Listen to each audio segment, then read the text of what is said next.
Hey everybody, I'm Deez. Welcome back to the shop. Today I've got a treat for you. I've got a new tool to add to the shop. This was given to me by my dad. My dad got this from the factory that he worked in. If any of you worked in a factory setting, a lot of these old buildings, they're in old brick buildings. They're just in hundreds of years old, some of these factories. And they've all got a basement, or they've all got an area where things get thrown away and forgotten for decades. And from time to time, the crew would be tasked with cleaning up, and basically they're directed to just throw everything away, get rid of all this crap. We don't want it. And during his 40-some years of working at this factory, he'd been through some of those cleanup cycles, and he occasionally would come across something that they were told, just toss this, it's crap. And he's given me a few of these items where he saved them from the scrap pile. So he rescued these items, and he doesn't have a lot of them, but occasionally he would find something. He says, I'm not throwing that away. That's a usable tool that we're going to keep, and we're going to continue to use it. So this is one that he rescued that they were instructed to toss. It needed a little bit of work, not much, really. What this is a Dake Arbor press. I'm really, really excited to have this in the shop. It's a Dake Model 00, made in Grand Haven, Michigan. Beautiful area, by the way, if you've never been up there. It's dirty. I do need to clean it up, maybe oil it. It doesn't need a whole lot of paint, but maybe touch up some paint. But other than that, this thing is ready to go.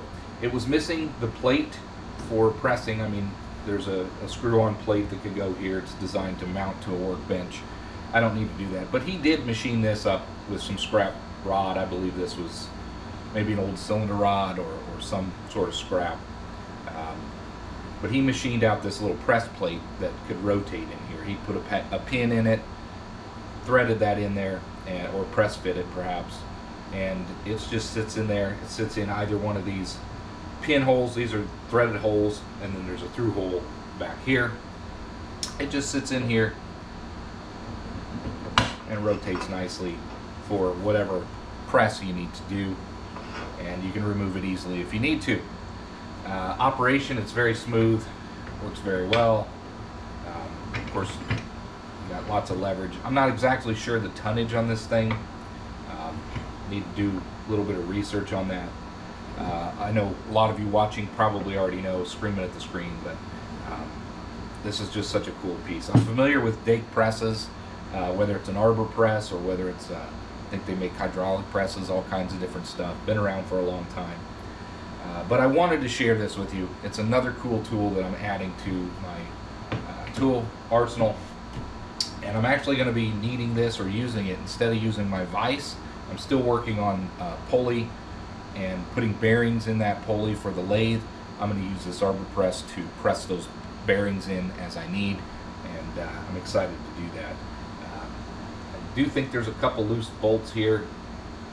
Let's take those off and just take a peek inside here and see what's in there. But other than that, I just need to clean it up and it'll be ready for the shop.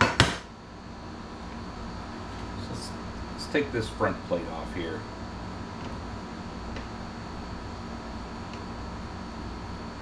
Make sure we don't lose any parts or pieces. There we go. And there's some shims in there.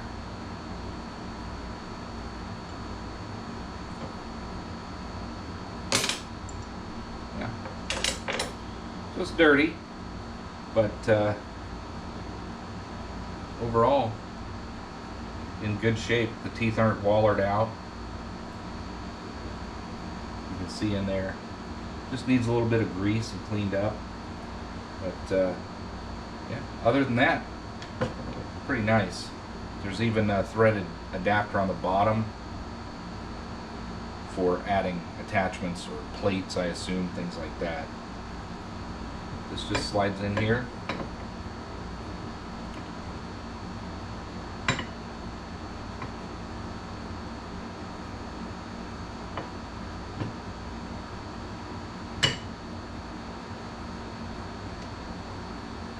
These started.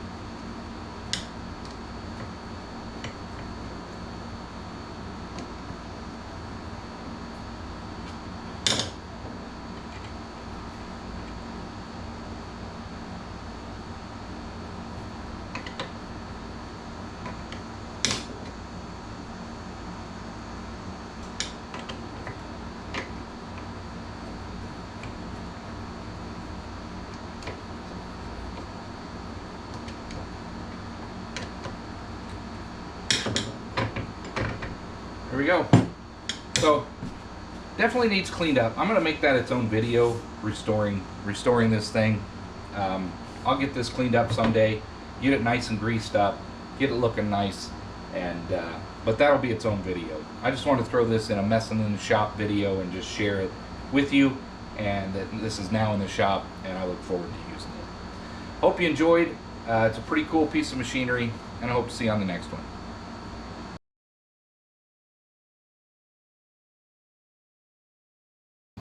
Hey everybody, welcome back to the shop.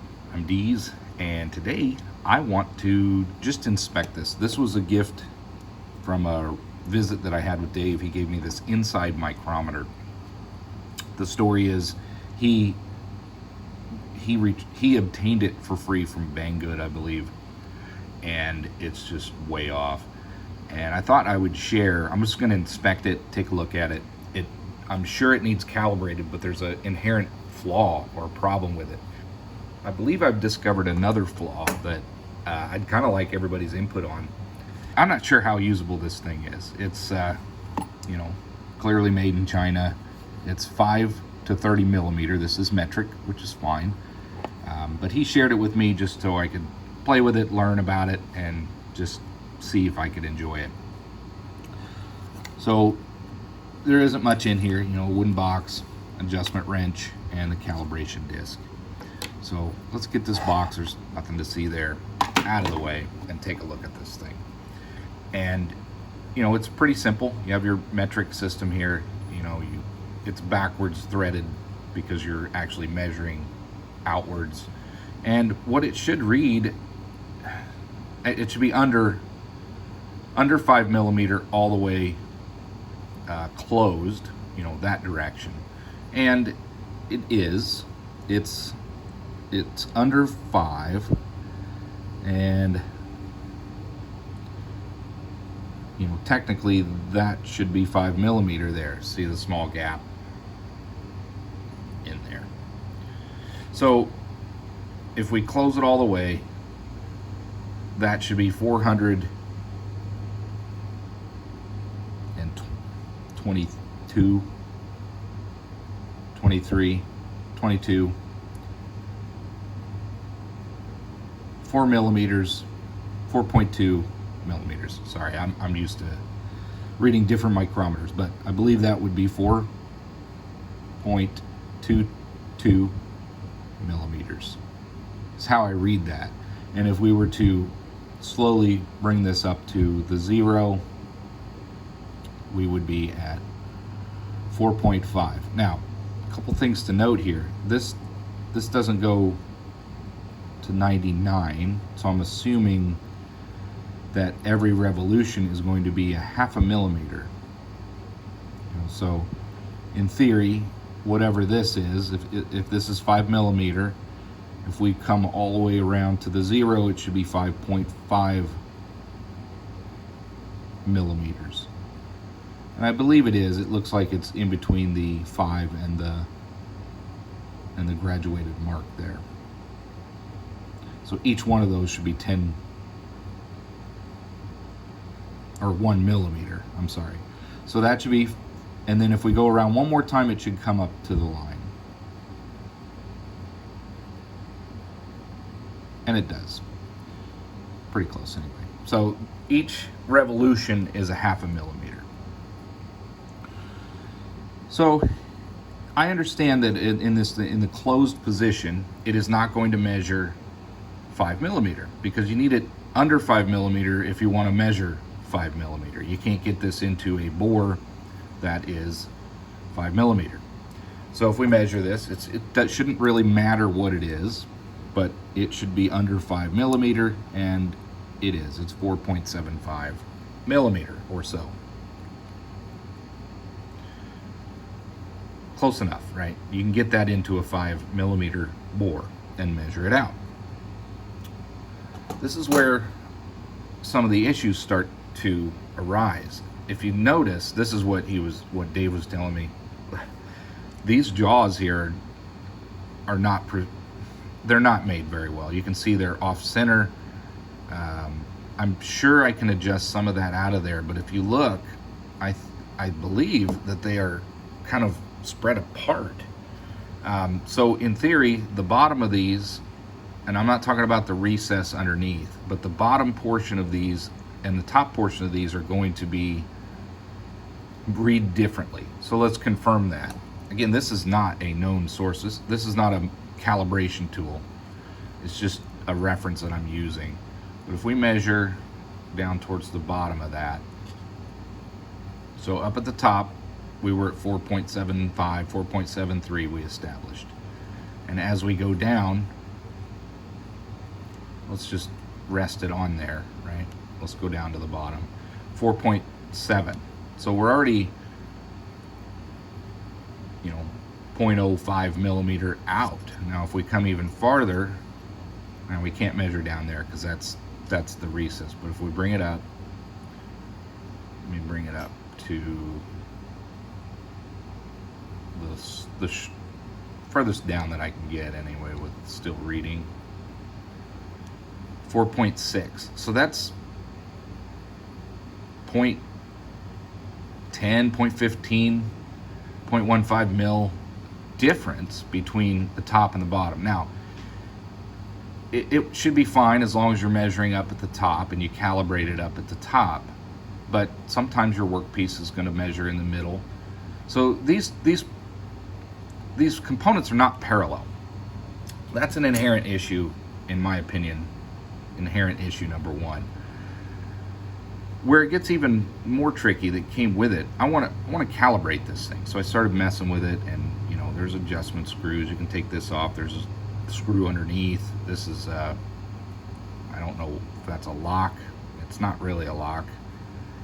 It's got something to. There's some adjustment mechanisms underneath this cap. As you can see, when you turn the barrel, that turns. So I haven't delved into any of that yet. I'm just trying to understand the micrometer, how to use it before I actually go tearing it apart. This is where I'd like your input on. So there we are. We're at 4.75. We've got that closed. 4.77. It's not 5, but in order to get to 5 millimeter, we have to have it below 5. So it came with a disc, a measuring, a calibration disc. I'm pretty sure that's what this is called. This is a 5 millimeter calibration disc. It is my understanding that bore, this is where I'd like your input. That should be 5 millimeter. That hole should be 5 millimeter in order to calibrate this tool. So if we set this on here, of course it will fit because we are under 5 millimeter, as you can read here. There's the 5. We're at 4.2 or 4.22 roughly millimeter. So if we were to and you can see that sits lower. So we already know that to calibrate that, you're gonna have to bring this up to the top. So if we screw this until we get our clicks, okay, that should measure 5 millimeter.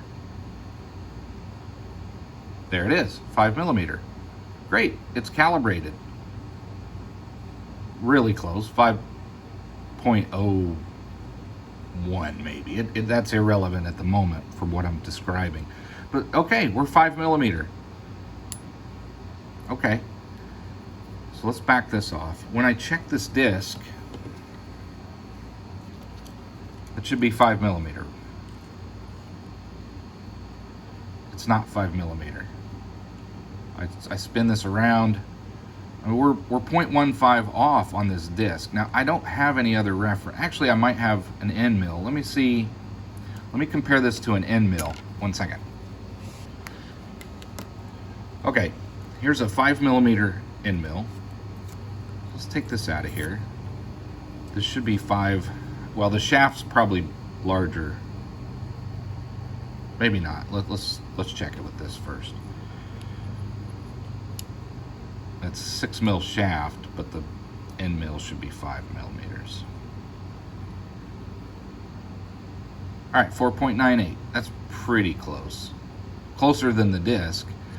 So in theory, this should be really close to fitting in here. And it doesn't. I can't get that in there because this is too small. So this is not terribly, I don't have any pin gauges or anything, but this is what I kind of would like your comments on. How on earth are you supposed to use a 5mm calibration disc, it says right there, to calibrate a precision tool like an inside diameter micrometer if your calibration disc isn't accurate? Let me know what your thoughts are. I just thought I would share. Very interesting. But how could I possibly calibrate this if the source disc, I mean, I'd have to invest in gauge blocks or some sort of known source. Anyway, hope you enjoyed. Thought I would share. Let me know your thoughts.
Hey everybody, welcome back. Today we're going to tackle another hand tool rescue kit tool. I'm definitely going to post links to his website and his videos for this particular driver. This one's actually a 1/4 inch nut driver. He's got several of these little kits. You can buy these completely made, or you can buy the kits where you actually install a handle. I encourage you to buy the kit where you're installing your own handle. It's kind of fun to do. You can do it with hand tools. You don't need any machinery at all, or you can use the machineries that you own. Either way, it's a fun project. So the first one that I ever did, I used just a rasp and a file and a hand sander and all of that. I didn't use any sanding discs or any machinery. I just did it by hand. It turned out pretty good. It was the biggest flat blade screwdriver that he made at the time. The first one he made, it was a hand. I forget the name. It's kind of it's modeled after an old style. Regardless, all these tools have the same look. This is the latest one that he has produced as a kit, and I'm going to put a handle on this one. When you order the kits, you get his blank. He'll label them, number them. This one's 991. I'm going to cover that up though with my handle. Most of his larger work pieces and things that he produces, he'll actually put a number on it, so it's unique. He sends the brass pins that you need in order to put the handle on. It's not necessary, I believe. Once you epoxy all this on, it's probably not going anywhere anyway, but it really adds a nice touch. And then you just need to supply your own wood. I've got this red oak. I've used white oak in the past, but I'm going to use this. And then he also sends you, and you can download these from his website, the template for the handles. He couldn't make it easier on you. You get this, you cut these out, you glue the template here to the wood, and then you just start sanding. You know, you get it shaped to where it'll fit in here, fit on the other side, and just work out from there. Once you have everything fitting, you glue it on, put your pins in, let everything harden up with some epoxy, then you go back and sand everything down again. Turns out really nice, and finish it with tung oil or varnish or whatever you like to finish your things with. You can stain it, whatever. You can use any handle material you want. I like the look of the wood. I've done that several times on previous kits that he's had, so I'm going to stick with the same look so they all look similar. So I'm going to go ahead and get started. We're going to cut this out. We're going to get them glued to the wood. We're going to cut that stuff out and get everything fitted to the handle.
Hey everybody, welcome back. Let's finish up this video. This is going to be the final sequence of videos in Messing in the Shop, I think 18.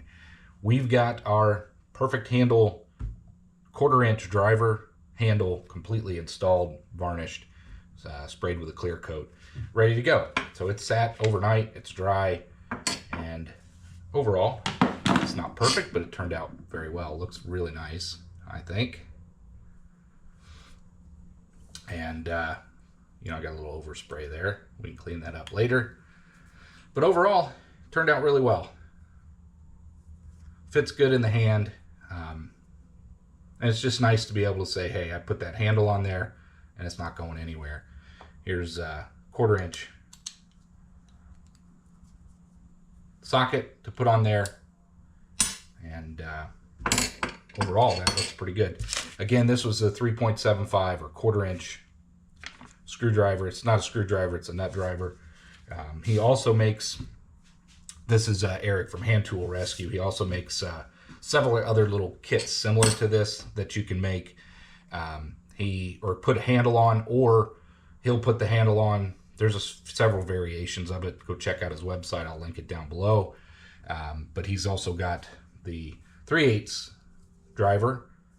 This one I used varnish, and it's a little yellowed here, but still protects the handle. And here's again, another socket.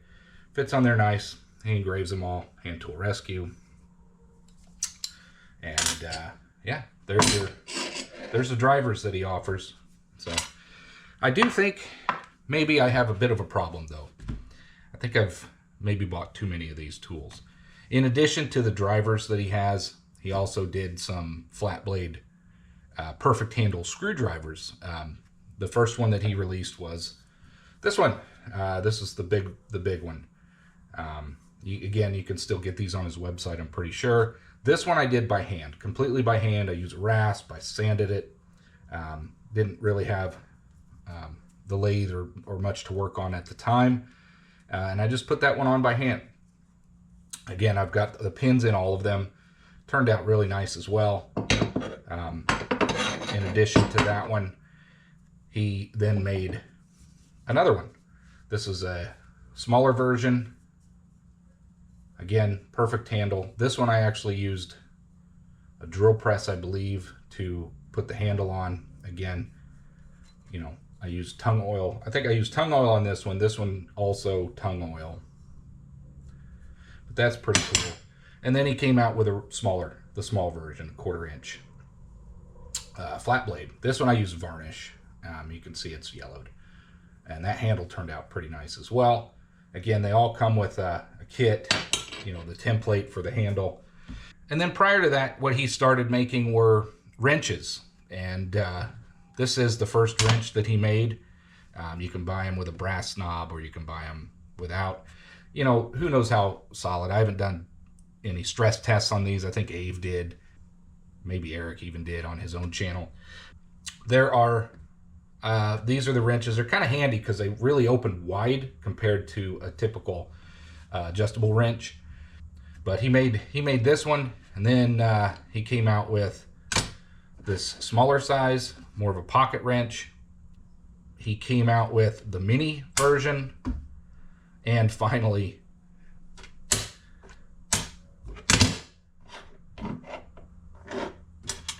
came out with the mini version, and then finally he came out with this ridiculous wrench. He even made, again, go check out his videos. He made this one that's probably 2 feet long. It's ridiculous. He did it out of a joke, but he'd probably sell it to you if he still has it.